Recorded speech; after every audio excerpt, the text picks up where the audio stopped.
Meu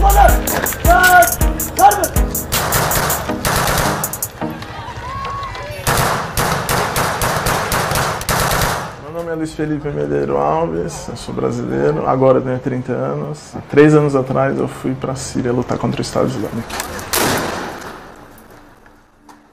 Em 2016, 2 membros do Estado Islâmico eles entraram numa igreja durante a missa e degolaram um padre na França. E aí isso chamou minha atenção para a situação naquela região.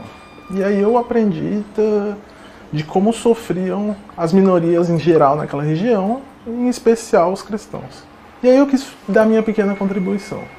Então me voluntariei e no Natal de 2016 eu saí do Brasil com destino à Síria.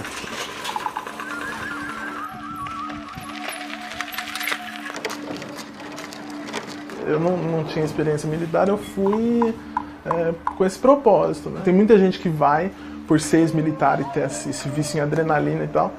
Eu não, eu fui por outras razões e não ter experiência militar não teve influência nenhuma pra mim. Eu não pensei em não ir por não ter experiência militar.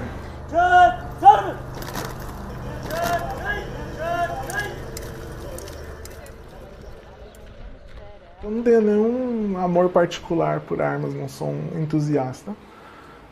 A arma é uma ferramenta. Obviamente tinha treinamento de tiro e coisas assim, mas bem rudimentar. Para você ter uma ideia, durante todo o treinamento da academia militar, a gente tinha direito a 30 tiros. Então, depois de 30 tiros, você ia para o front.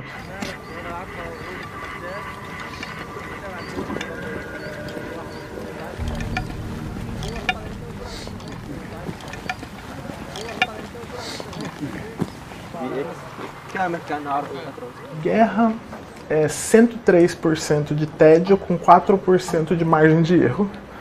Obviamente a gente tem essa visão romantizada de como que é uma linha de combate.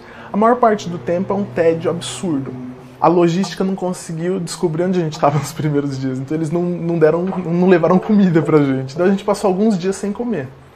Numa noite, eu estava de guarda, e aí chegou o Subai, que é basicamente um fiscal dos sentinelas. Vê se está todo mundo acordado, fazendo o que tem que fazer e tal.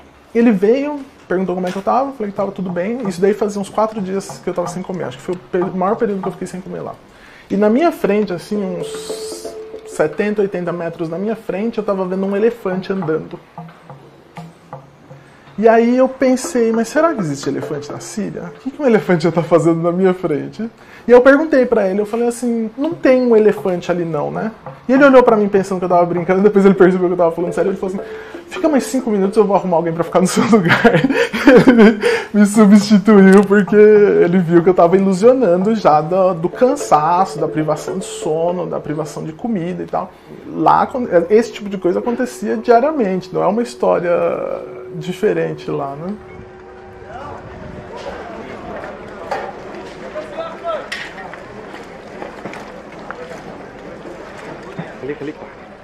Todo mundo lá recebe um nome de guerra. Inclusive, quem esteve comigo lá não sabe o meu nome brasileiro, meu nome real. Então, meu nome lá era Basdilsos. Todos os nomes têm um significado e às vezes é um significado bastante poético. Basdilsos significa o falcão que carrega uma promessa no coração. Depois da tomada de Tabrica, basicamente o nosso trabalho era patrulhar a cidade. Um dia uma moto estava vindo com uma senhora e um menino. Eu pedi para eles pararem e eu comecei a trocar algumas palavrinhas com o menino, numa mistura de inglês, turco e gestos, né?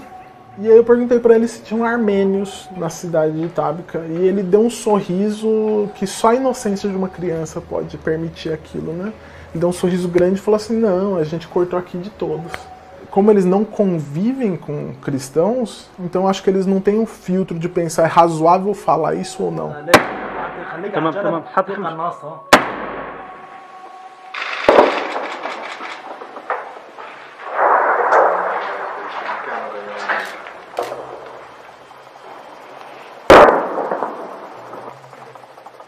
A gente ocupou uma casa para nossa brigada ficar naquela casa. E aí passou algumas horas, um dos curdos falou assim, olha, você precisa ir fazer sentinela, né? E aí ele falou, ó, o lugar é aqui. Quando eu parei no lugar, eu olhei para baixo, tinha um morteiro enfiado na terra. E aí eu olhei aquilo, achei absurdo, mas eu falei, deixa, fiz a guarda ali. E todo mundo foi e fez a guarda ali. Você para de se preocupar com algumas coisas, né? Imagina, você vê um morteiro ali pronto para explodir, você não vai ficar em cima de um explosivo. Naquele momento, sabe, você tira aquilo da realidade de um jeito que aquilo ali é mais um risco que você está correndo. É só mais um risco.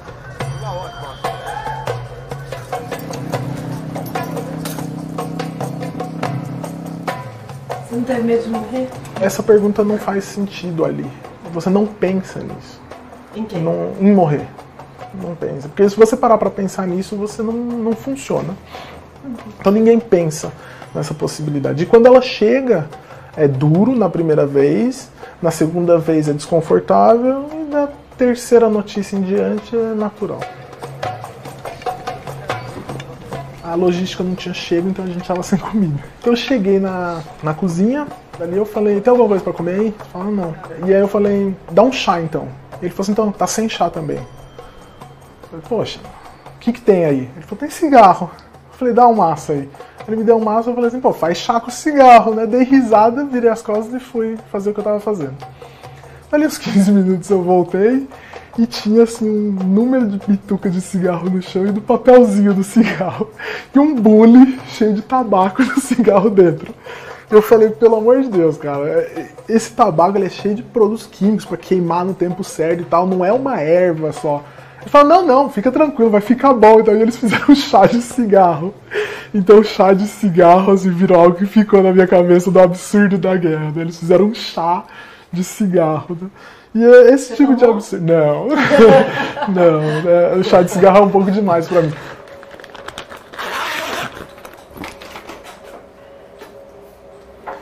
Então, esse belo ícone aqui, ele foi recuperado numa vila cristã chamada Tilbás.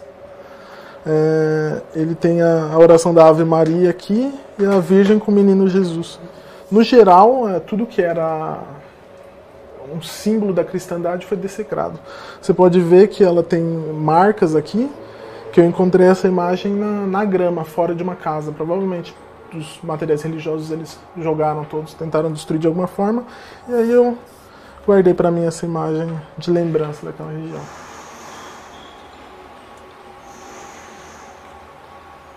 Você imagina que as coisas absurdas elas vão ser noticiadas porque são absurdas, mas não são, assim, as coisas que chegam no Ocidente é muito pouco.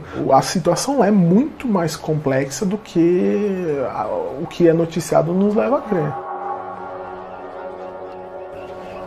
Quando eu voltei de lá, cruzando a fronteira, a gente foi preso, e aí a gente foi bastante agredido. E aí uma vez que a gente foi pra cadeia, o tipo de abuso mudou. A cela era para 30 pessoas e tinha 78.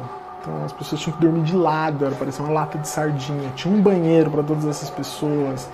Eu passei 34 dias preso.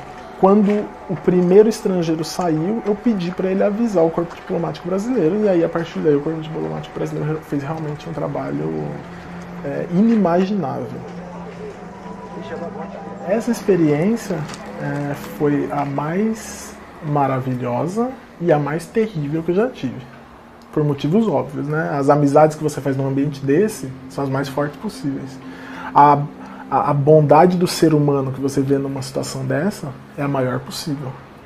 E o outro lado também é verdade. Também é a experiência mais terrível porque você vê que o ser humano pode ser um monstro. E é muito fácil ser um monstro.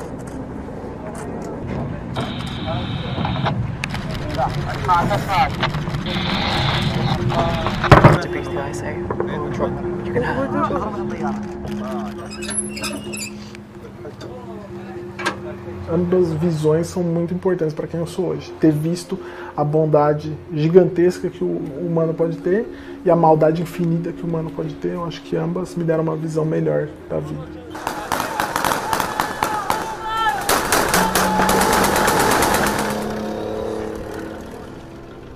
Eu nunca quis falar porque tem a questão da vaidade, né? De você, né, querer aparecer com isso, e eu achava que mataria completamente o propósito que eu fui fazer lá, né? Eu fui por uma motivação religiosa, e aí se eu quiser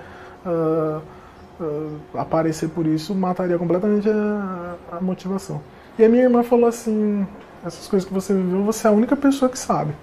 Se você deixar isso passar, isso vai morrer para sempre. E é verdade, então tô falando algumas coisas agora para evitar de cair no esquecimento. Tem muita coisa que eu quero cair no esquecimento comigo.